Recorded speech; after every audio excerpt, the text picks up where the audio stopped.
Il y a 30 ans, une mission humanitaire en Somalie tournait au sang lorsque les forces américaines ont affronté un chef de guerre local.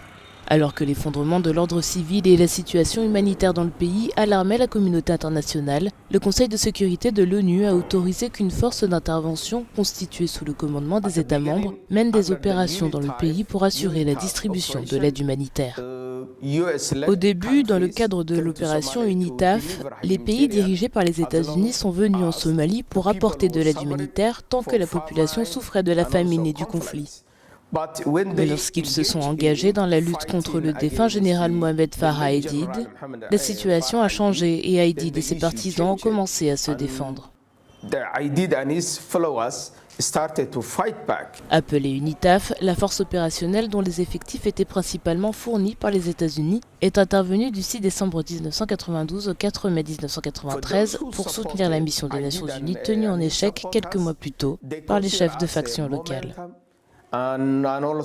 Ceux qui ont soutenu Aidid et ses partisans considèrent cela comme un élan et un point dont ils peuvent être fiers.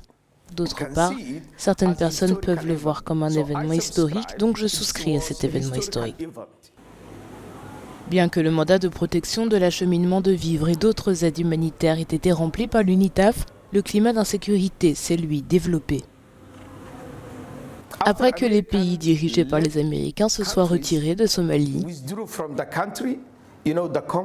le conflit et les combats internes entre les Somaliens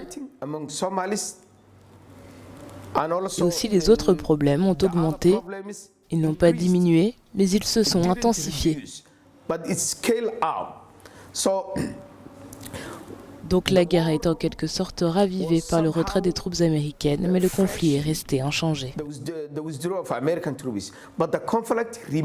Si l'opération de l'UNITAF a été considérée comme un succès par les Nations Unies, les Somaliens considèrent, eux, que les troupes de l'opération Restore Hope sont parties en laissant derrière elles des rivalités internes exacerbées.